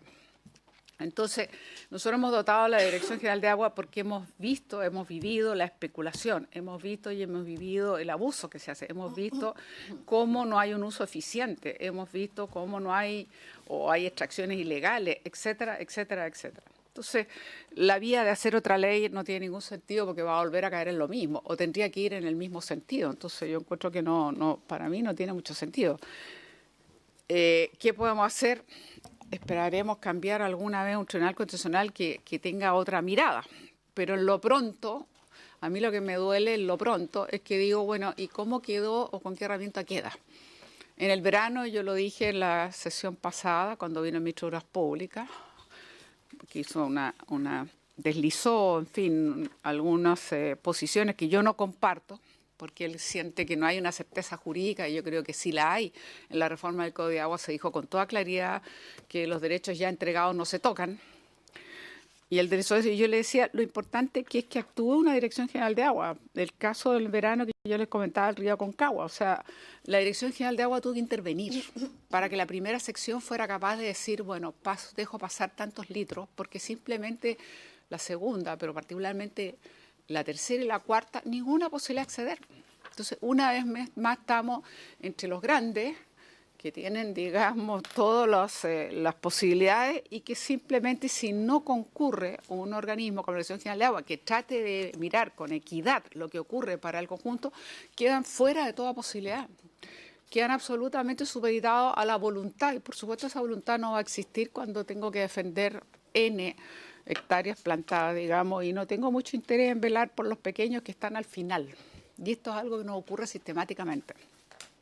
Entonces, en resumen, yo veo que la posición del profesor Vergara, que es legítima, como dijo el profesor Ferrá, cada uno tiene legítimamente defiende, pero no ayuda al problema real concreto que tenemos hoy día como país, frente a la escasez hídrica, que va a ser cada vez más intensa y más acuciante, con lo que ya conocemos, con la mala instrucción, la mala gestión, y también un tema, por supuesto, de cambio climático. Pero no todos le echemos la culpa al cambio climático. Aquí ha habido concentración, ha habido monopolios, y ha habido, etcétera, abusos que no son precisamente relacionados con el cambio climático. Entonces, yo creo que nos ayuda a que podamos resolver un tema que es acuciante hoy. ¿Qué respuesta le entrego yo hoy día? Tengo sectores a 15 minutos de Quillota, a 10 minutos de Petorca, que para sobrevivir tienen que recibir agua a través de camiones de aljibes, porque no ha habido una capacidad de ordenamiento, porque no ha habido una capacidad de regulación, porque no hay una capacidad de fiscalización, porque no se le entrega las herramientas a los órganos administrativos que lo tienen que hacer. Y sobre todo, que a mí me convence, porque si me dijera de que, bueno, ya, el órgano administrativo tiene esta facultad, esta potestad, y dejo en la indefensión al beneficiario o a la persona, digamos, que a ser multada, pero es totalmente distinto porque obviamente que tiene capacidad de acudir a tribunales. Nadie le va a impedir que pueda reclamar algo que pueda considerar injusto. Entonces yo creo que lamentablemente aquí nos dejaron cerrados, como ya dije, no voy a repetirme, pero siento que, claro, hay una sensación de impotencia, de decir vamos a retroceder en algo que avanzamos y que nos costó bastante sacar esta modificación. Por lo demás, está todavía en la Comisión de Agricultura y después tendrá que ver, digamos, cuánto se modifica o cuánto no. Así que por ahora yo quiero simplemente decir y sostener que lamento lo que nos ha ocurrido. Creo que es gravitante para un tema que es de hoy, que además lo están viviendo sectores completamente que no tienen garantizado lo que más hemos peleado en esta comisión. Y que es decir, lamentamos que no esté a nivel de rango constitucional. Varios somos autores de la moción y nunca fue acogida como para poder ponerla a nivel de rango constitucional para decir de una vez por todas que tiene que tener prioridad el consumo humano por encima de cualquier otra mirada o producción o lo que sea. Así que eso es lo que yo puedo decir por ahora, pero no sé qué factibilidad vamos a tener de poder caminar hacia lo que nos habíamos propuesto en esta comisión, Presidenta, que era precisamente eso, lograr ordenar los actores, pero para ordenar los actores te tiene que tener una institucionalidad que tenga poder, que tenga atribuciones, que tenga capacidad, que pueda fiscalizar y que sea real y que no sea algo que simplemente se paga la multa y es risible. Eso, Presidenta. Gracias, senadora Allende. Senadora Proboste.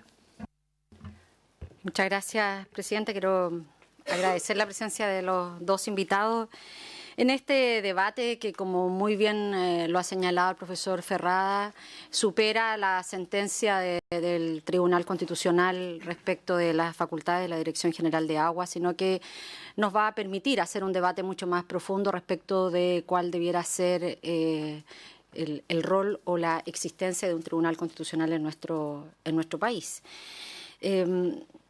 Es muy difícil estar de acuerdo con la sentencia del Tribunal Constitucional, en donde, dicho en términos muy sencillos, pone en cuestionamiento todo lo que está vinculado a los derechos administrativos que generan sanciones y que hoy día con este fallo se establece una inconstitucionalidad de la cual claramente nosotros no podemos estar de acuerdo. Y no podemos estar de acuerdo porque además el trabajo legislativo tiene que ver con enfrentarse a los problemas de este Chile real, que sumados a la concentración, al abuso, a la especulación, está también la falta de facultades de la Dirección General de Aguas. Y esto ha sido descrito largamente en innumerables estudios de literatura de la falta y las escasas atribuciones que tiene la Dirección General de Aguas. Esto ha sido descrito en la literatura nacional e internacional, en donde llama profundamente la atención que con posterioridad al Código de Aguas del presidente Frei Montalva, en donde había un vínculo entre la tierra y el agua. En la década de los 80 lo que se hace es que esto se rompe y se establece que el agua es un recurso de mercado. Yo creo que ahí nosotros tenemos un elemento de discusión de base. Si nosotros creemos que el agua es un bien público, o creemos que el agua es un recurso y que por lo tanto es posible transarlo en el mercado y que los titulares de ese derecho lo pueden utilizar para cualquier fin. Entonces, yo quisiera preguntarle al profesor Vergara, a raíz de sus afirmaciones en que con este proyecto ha habido un exceso del espíritu del legislador, del marco permitido, abro comillas, usted señaló en que aquí se quebranta el principio de la separación de poderes. Esto a nosotros nos parece grave porque, tal como usted lo ha señalado, al menos 3 de los 5 que estamos en esta comisión participamos activamente en la aprobación de este proyecto de ley, que además tuvo una aprobación muy categórica en el Senado, 26 votos a favor, una abstención del senador Navarro, de acuerdo a la información que hemos visto, y en el tercer trámite en la Cámara de Diputados, en la que yo estaba el año pasado, también con un apoyo contundente, 119 votos a favor, ningún voto en contra, ninguna abstención.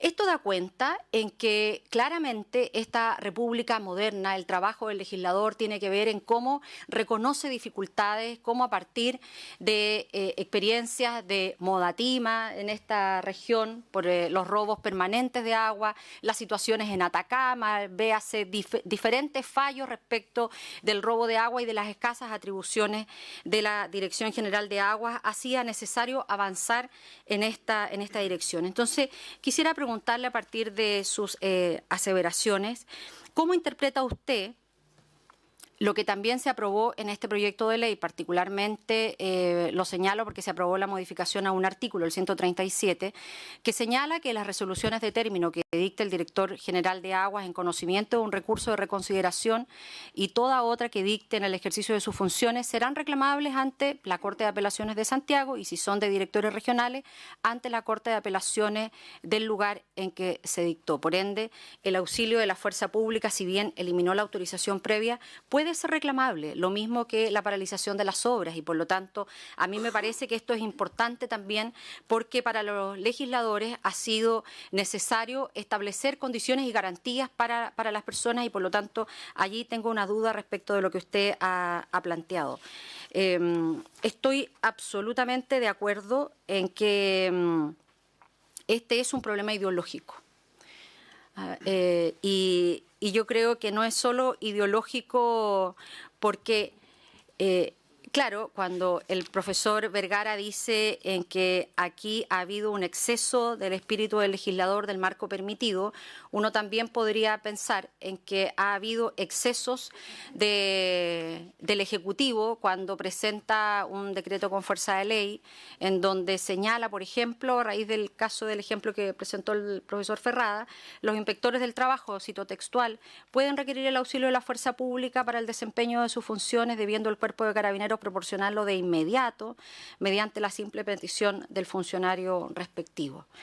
Esto está referido al DFL, que fija funciones de la Dirección del Trabajo. ¿Y por qué digo que estamos frente a un problema ideológico, más allá de esta disputa entre el derecho jurisdiccional y el derecho administrativo? Es porque creo que lo peor que le puede pasar a un tribunal, cualquiera sea este, es que uno conozca de antemano el fallo sabiendo la composición del tribunal. Creo que eso desprestigia a cualquier tribunal. Y el Tribunal Constitucional, en mi opinión, no ha estado exento de aquello. Sabemos que respecto de estos temas, el fallo va a ser 6-4, como da cuenta en todo este pasaje del fallo, particularmente en aquellos temas que tienen que ver con el artículo 175, léase el fallo 22º, 23º, son los mismos actores. Entonces, hoy día, cuando uno entiende en que el resultado de este fallo va a ser 6-4 o que en unas semanas más será 7-3, creo que es lo peor que le puede pasar a cualquier tribunal. Me gustaría saber su opinión en eso, profesor Vergara. Gracias, senadora Proboste. Senadora Eversberger. Gracias, presidenta. Antes que nada, agradecer, ¿no es cierto?, a los profesores Vergara y Ferrada por ambas tan claras exposiciones de su punto de vista. No me voy a extender mucho porque creo que acá se ha dicho básicamente lo esencial, al menos de lo que yo pienso en esta materia.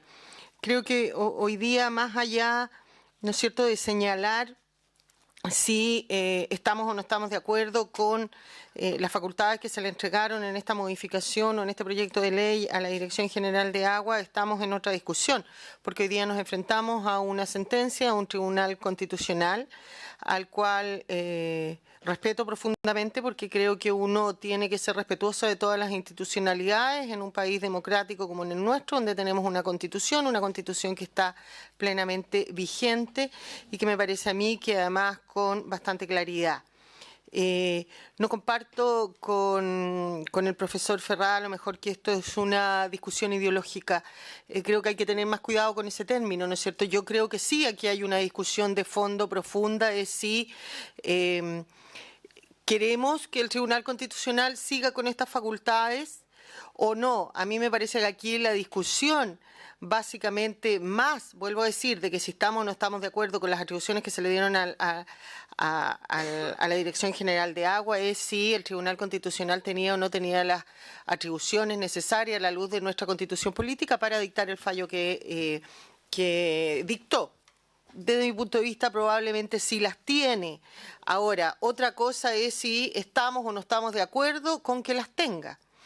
Y tampoco comparto, ¿no es cierto?, lo que dice, sin perjuicio de lo cual la respeto profundamente, lo que dice la senadora Proboste respecto de que podemos tener ya claramente el resultado de otros sentencias del Tribunal Constitucional, porque yo creo que cuando las personas que integran el Tribunal Constitucional, que para su nombramiento además han pasado por este Senado, debemos respetarlas, y en materia, sobre todo en materia legislativa, obviamente que los distintos profesores, como acá mismo lo hemos visto, tenemos dos importantes profesores con dos respetables posiciones y por lo tanto ellos tienen todas las facultades dentro del cargo que ejercen como miembro o ministro del Tribunal Constitucional de expresar en los fallos la opinión jurídica debidamente fundada que tienen. El no hacerlo sería lo que a mí me parecería grave.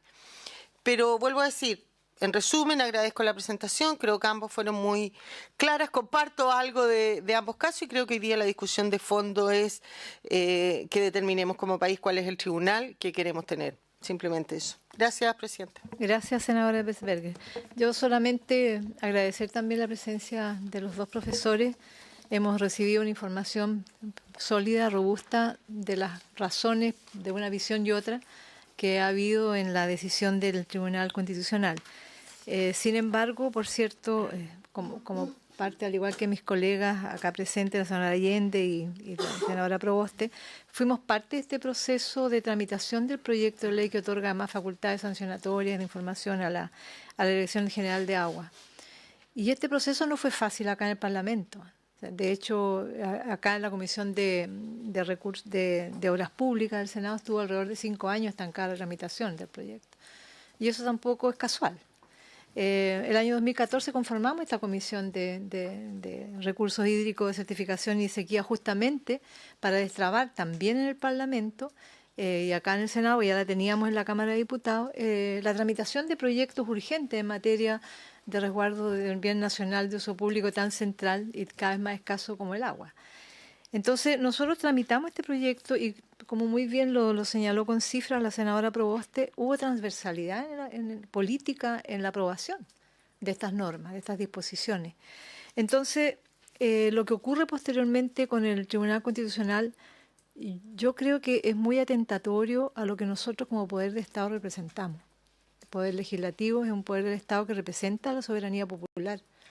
Nosotros estamos acá sentadas y sentados porque hemos sido depositarios de la confianza de las regiones, de las ciudadanas y ciudadanos que representamos. Y en ese sentido es que acá, por cierto, que tenemos a la vista disposiciones constitucionales, de las doctrinas legales, legislativas, pero también tenemos a la vista la realidad que representamos. Y como bien se llamaba el senador Castro, la senadora Allende, la senadora Proboste, vivimos en situaciones cada vez de mayor conflictividad del uso del recurso agua. Y esto porque, por cierto, somos hoy día herederos de una legislación, el Código de Agua del año 81, totalmente anacrónico con la realidad que hoy día se vive, donde no hay disposición abundante de agua como hubo antiguamente, y también porque hay una normativa que ha transformado el agua, bien nacional de uso público, en una propiedad privada que se contradice hoy día con la disposición que existe del recurso en las cuencas y a nivel subterráneo. Entonces, lo que más hoy día resulta, yo diría, cercenador de facultades de un poder, pues usted habla de la separación de poderes, pero hoy día nosotros somos un poder del Estado, somos un poder que legisla, que representa y que fiscaliza. Los diputados tienen esa facultad. Entonces, cuando vemos este tipo de fallo y atendiendo la doctrina, ¿cierto?, del derecho administrativo que nos narra tanto el profesor Vergara como el profesor Ferrá, por cierto que nos damos cuenta que hay una utilización o un uso, o yo diría como cobijarse bajo parámetros o paradigmas conceptuales de las doctrinas para decisiones políticas, como muy bien decía el profesor Ferrá. Porque acá se ha hecho el debate político. Acá es donde nosotros tenemos diferencias, convergencias, votamos cuando no logramos consenso. Pero ¿por qué existe un órgano como el Tribunal Constitucional que tiene una facultad nada más que de controlar preventivamente las disposiciones constitucionales que están en las leyes, pero no de entrar a legislar algo que ya el Poder Legislativo hizo? Porque lo hace con esta disposición, lo hace con aborto terapéutico, aborto en 3 causales, lo hace con el núcleo de educación superior, lo hace con el CERNAC, lo hace con este proyecto. Entonces hay una distorsión completa de la instancia del poder del Estado que toma las decisiones políticas. Y en ese sentido es que creemos que en el materia del agua hay, por cierto, una orientación y una toma de posición política frente a un sector que hoy día se rehúsa a que podamos tener como ciudadanía, representada en las normas que nosotros legislamos, tener mayor control sobre los conflictos. Porque cuando el senador Castro habla de lo que sucede en su región, la senadora Proboste y Allende, nosotros tenemos graves conflictos, incluso con enfrentamientos armados. Entonces, cuando todo esto se judicializa, que la potestad sancionatoria es solo judicial, eso no da inmediatez a la intervención del Estado en los conflictos. Nosotros teníamos en Paihuano, comuna de la región de Coquimbo, un pozo encerrado por los dueños de unos fondos, un pozo que era público y que la comunidad entera de Paihuano no podía usar el uso del agua. Se había hecho presentación a los distintos tribunales, hasta que por ya una situación de emergencia pública intervino la Dirección General de Agua y tuvo que intervenir deserrajando, llegando con la policía, porque los tribunales nunca dieron paso a que se pudiese resolver aquella situación que era de alarma pública en la comunidad. Entonces, yo creo que hay que, en base a esto y a otros tipos de fallos del tribunal, por cierto que hay que revisarlo, también la reforma laboral. A mí me tocó participar en la Comisión de Trabajo en la reforma laboral y es de verdad, legisló con puntos, con coma, con inciso, desfiguró la reforma y eso con una clara intencionalidad política de torcer la mano a lo que el Parlamento había resuelto. Entonces, yo creo que aquí hay mucho que dar vuelta y ojalá podamos aproximar las doctrinas a la realidad que está viviendo el país en muchas materias. Eso, y les doy la palabra profesor Vergara y profesor.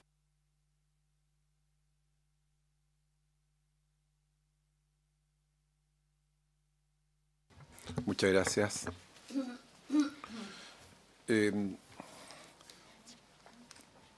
Simplemente le rogaría que me dé unos minutos para referirme a algunas afirmaciones o del desarrollo del profesor Ferrá que me van a servir para contestarle las consultas. Por cierto que no puedo pasar por alto que en el inicio de su exposición, o como presupuesto de la exposición, reduce la Constitución y casi su texto a aire, porque según él, el Poder Legislativo puede hacer lo que desee. Yo no puedo estar de acuerdo con esa afirmación y es malo decirlo ante el Poder Legislativo, pues la Constitución tiene contenidos sustantivos y son los mismos que yo he invocado. En segundo lugar,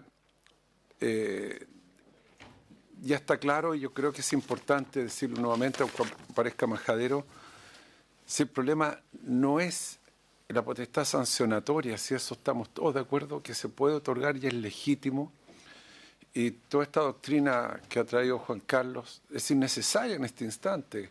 La verdad ha sido muy útil y entretenido su exposición en ese sentido, pero no es lo que hay que discutir ahora. El tema no era ni siquiera la confusión de la potestad sancionatoria con la jurisdiccional, porque esa confusión no está ni en el tribunal, ni en la sentencia del Tribunal Constitucional. Y es importante que la Comisión lo tenga presente o analice esto, porque en ningún momento se confunde eso, ni tampoco se invocan las doctrinas de los sostenedores de esa tesis, que no hay más sostenedores en Chile, ni yo mismo la sostengo, de que no es legítima la potestad sancionatoria. Sería realmente dispararse a los pies y quitarle toda la fuerza a los órganos administrativos. Por lo tanto, yo creo que eso no es lo que está en discusión. Lo que está en discusión era entregarle, y lo vuelvo a repetir, a la vez, al mismo tiempo, a un mismo órgano que sea al mismo tiempo un órgano administrativo que sancione y que sea el tribunal y que sus sentencias y sus decisiones tengan efecto de cosa juzgada. Entonces, como y en el caso de la exposición de Juan Carlos, o aquí mismo, ha habido demasiada preocupación desde el punto de vista político de una sentencia que anula las decisiones del Poder Legislativo. Quizás se han olvidado de revisar muy bien y en detalle las disposiciones que realmente anula el Tribunal Constitucional, porque no dicen relación con evitar esa potestad sancionatoria, sino sencillamente con evitar que actúe alguna jurisdicción, cualquiera que sea, porque no resulta efectiva la afirmación, y ahí le respondo a la senadora Proboste, de que se podrá discutir posteriormente en virtud del 137 del Código de Agua, que consagra el recurso de reclamación en contra de las decisiones de ese órgano. Porque precisamente lo que se dijo en el proyecto, lo que se escribió en ese proyecto que anuló el Tribunal Constitucional, fue que no se deseaba que hubiese control alguno posterior. Entonces es bien importante leer esas dos disposiciones que anuló el Tribunal Constitucional. Lo que se dijo es que al eliminar la posibilidad del tribunal de revisar la sanción de la Dirección General de Agua y decir que solo tendrá que cobrar lo que determinó la Dirección General de Agua, lo que hace el legislador en esa disposición, y ahí argumento yo el romper el principio de separación de poderes, es decir, una vez que decida un órgano administrativo, nadie más va a poder revisar esto. Y eso va a tener efecto cosa juzgada. Eso significa reducir a la nada la potestad jurisdiccional y eso significa romper el principio de separación de poderes. Si todos lo revisan muy bien, se dan cuenta que eso dice exactamente la disposición. Entonces, a lo mejor ustedes han visto que el Tribunal Constitucional ha eliminado otras potestades o lo han visto en otros tipo de casos que ha frustrado la decisión del legislador, pero en ese caso a mí me parecía perfectamente fundado. Por lo tanto, yo creo que en eso yo argumento y pido mi excusa por ser, en ese caso, muy asertivo y quizás a usted le suene muy brusco, pero parecía decirlo de algún modo fundado, porque no es un tema político, no es la posición en esta posición, sino que sencillamente decirles cuál era el argumento. Y en fin, respecto de todas las exposiciones, yo encuentro admirable la inspiración que está detrás de todas estas legislaciones. Yo mismo llevo más de 25 años dedicado al derecho de aguas también, no sé, a lo mejor ustedes no lo saben, pues me han invitado como profesor de Derecho Administrativo. Por lo tanto, he podido percibir en experiencia todos los problemas de las aguas. Y como respuesta yo podría decir lo siguiente: ¿qué puede hacer una comisión como esta que busca mejorar el marco regulatorio de las aguas? Quizás fortalecer aquello que ha sido cuestionado. En los sectores donde se ha deseado que actúe con fortaleza, pero al mismo tiempo sin quebrantar las garantías fundamentales del Estado de Derecho, se han creado órganos autónomos. Y quizás esa es una clave, es hacia donde se han dirigido casi todas las democracias para perfeccionar los sectores, porque es obvio que los órganos administrativos que están sujetos a cambios de sus directores generales o de sus jefes de servicio en cada cambio de administración no son los más favorables para temas específicos en que se requiere una alta racionalidad técnica como las aguas. Y todos esos problemas que se invocan aquí de sectores focalizados quizás podrían ser mejorados desde ese punto de vista en mirar el órgano y mejorar la institucionalidad desde dentro y dotarlo de una autonomía que hoy día no tiene. Y quizás ese podría ser una opinión que daría respuesta a todos esos inconvenientes que ustedes dicen que existen. Y en fin, para responderle al senador Castro, que es verdad que hay problemas, pero recordarle también que en el caso de los canales funciona una institucionalidad preciosa de nuestro sistema jurídico y social, que son las juntas de vigilancia y organizaciones de usuarios. Por lo tanto, es muy baja la probabilidad de ocurrencia de esos hechos que usted describe. En los canales y en todos los ríos, sobre todo en la zona central, hay organizaciones de usuarios que están vigilando permanentemente la conducta de cada uno de sus usuarios. Por lo tanto, los inconvenientes a que desea enfrentar el legislador con esta modificación de las potestades sancionatorias de la Dirección General de Agua está dirigido a las extracciones, sobre todo del agua subterránea y en aquellos casos en que no existe una organización de usuarios. Y cuando hay canales es muy difícil que pueda existir posibilidad de actuación por parte de la Dirección General de Aguas, pues la legislación le ha entregado la potestad a esas organizaciones de usuarios. Y en fin, simplemente en cuanto a la pregunta que me hacía la senadora Proboste de la actuación del Tribunal Constitucional, claro, lo previsible. Claro, es tan previsible como las decisiones de esta comisión o del Congreso cuando uno sabe los porcentajes de los representantes. O sea, yo no me quejaría de eso nunca, porque me parece que es el juego de la democracia. Y al revés, desde el punto de vista jurídico, lo que nosotros a veces luchamos es la previsibilidad. Las democracias buscan la previsibilidad. Usted observa en la Corte Suprema de Estados Unidos, es muy previsible los fallos porque se sabe muy bien cómo son sus integrantes y esa es una fortaleza de las democracias. Ahora, si lo que desea la senadora Proboste es que el tribunal considere constitucionales todos los proyectos de ley que envía el Congreso Nacional, cualquiera que sea su contenido, eso no es correcto. No es correcto. Lo que hace, y lo dije yo al inicio de mi exposición, lo que hace el Tribunal Constitucional es ser un mensajero de una noticia que es el marco constitucional y que al mismo tiempo, por cierto, tiene otra interpretación distinta al Congreso, pero eso significa una decisión muy fuerte para una democracia y que ustedes mismos lo anuncian, lo observar. Pero mientras eso exista, yo no me extrañaría la previsibilidad de esas decisiones. Yo lo que sí buscaría es racionalidad en la discusión. Y es lo que hemos intentado ambos profesores aquí de incorporarle, y yo agradezco que ustedes lo hayan reconocido, es una racionalidad esta discusión, una racionalidad jurídica, porque no creo que sea una discusión política, como señala Juan Carlos y quizás algunos de ustedes. Esta es una discusión, desde mi perspectiva, plenamente jurídica, porque la Constitución es una norma jurídica que está llena de contenido y no es aire, como parecía sugerir también el profesor Ferrada, es algo más que eso. Entonces, desde esa perspectiva, el tribunal tiene la misión de considerar en aquellos aspectos en que es inconstitucional un proyecto como inválido, como lo ha hecho en este último caso. Eso. Gracias, profesor Vergara. Senadora Proboste. Solo para aclarar, porque me pareció escuchar en que lo que dijo el profesor Ferrada no es que esta era una discusión política, dijo es una discusión ideológica y no precisamente una discusión ideológica partidaria, sino que tiene que ver con los fundamentos jurídicos desde ese punto de vista de la ideología. Pero lo que me parece más preocupante es que en su respuesta respecto de que uno ya supone el fallo del tribunal a partir de su composición y que a usted le parece que eso es algo normal, me hace recordar a las palabras de hace pocos días atrás del ministro de Justicia, en donde decía que había que netear el Poder Judicial.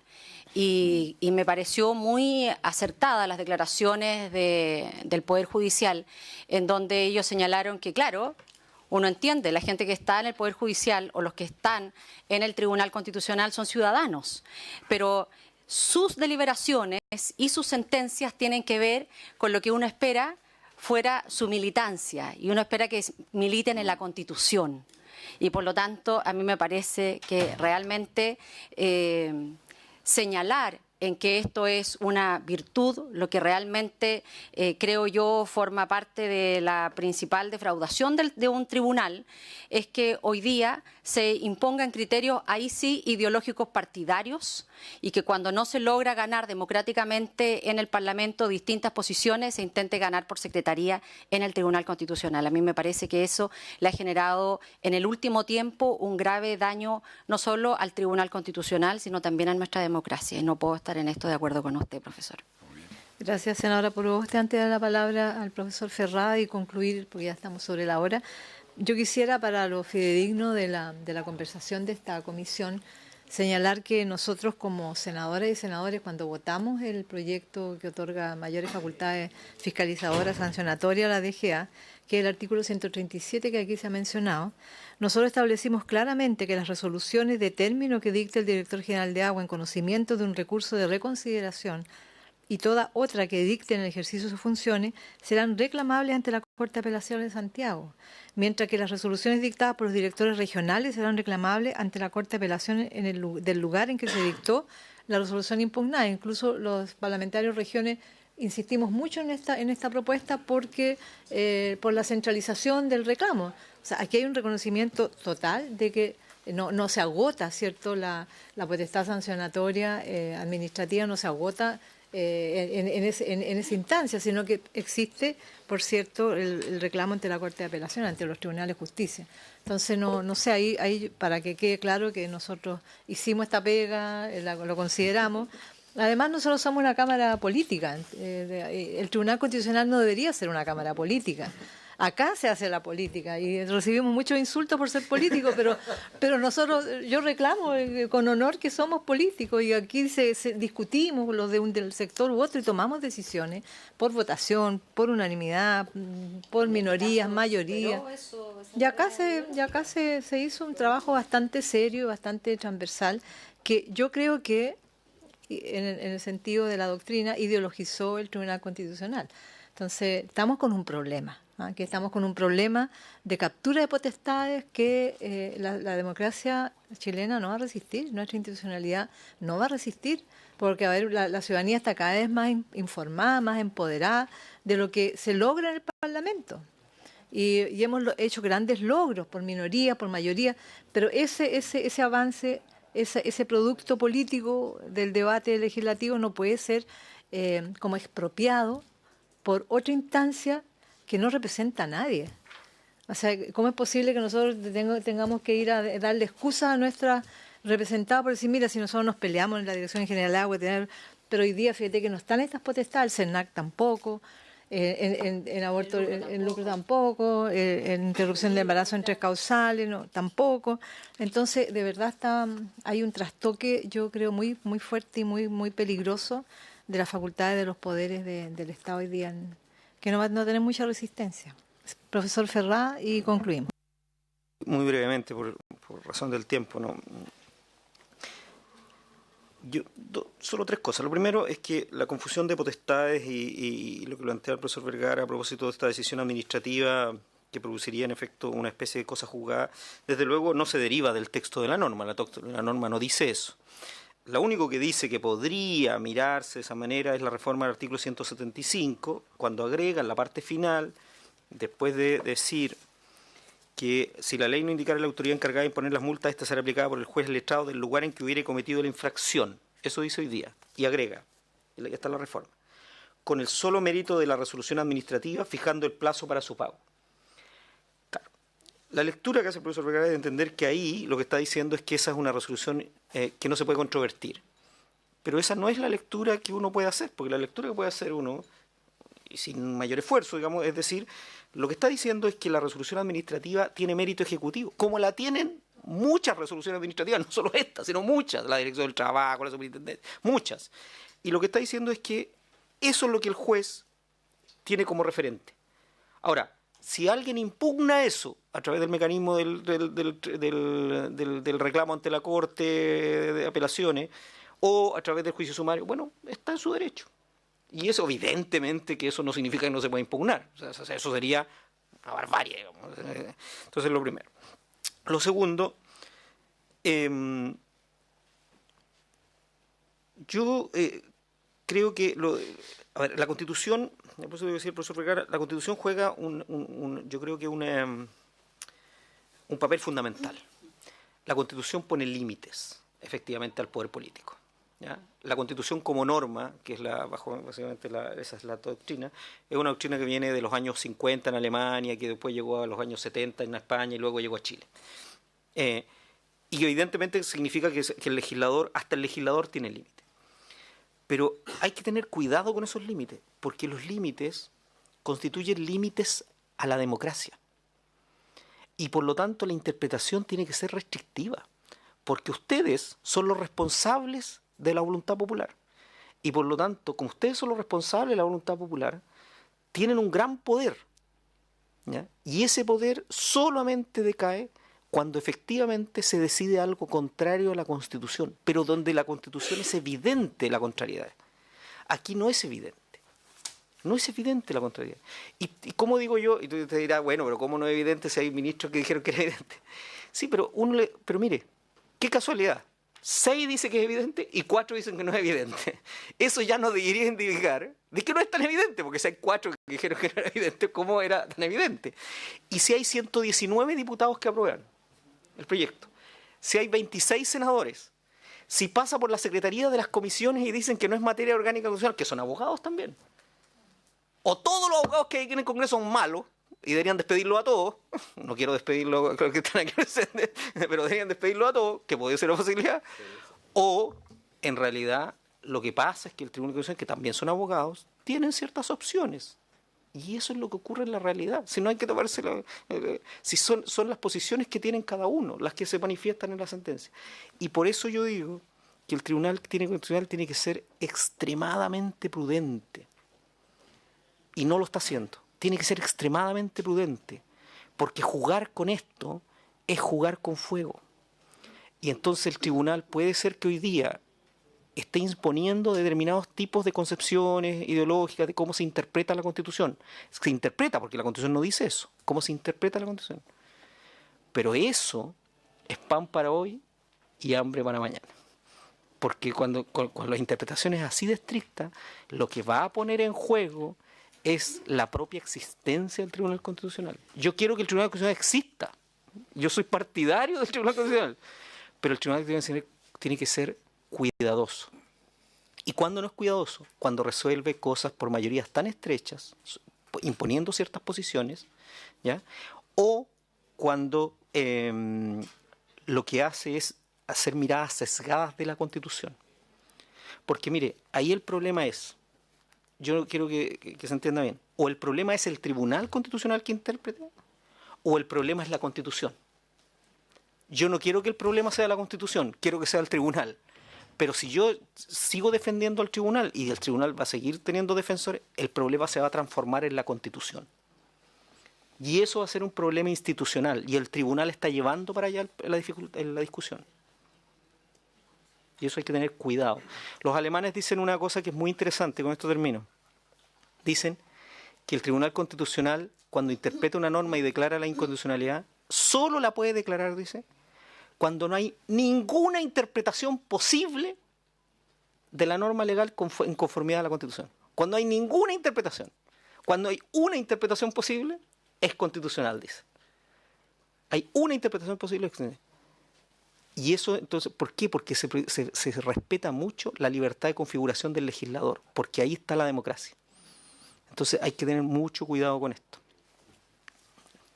Muchas gracias, profesor Vergara, profesor Ferrá, por sus importantes y consistentes presentaciones. Muchas gracias. Por haberse cumplido el objeto de la sesión, se levanta.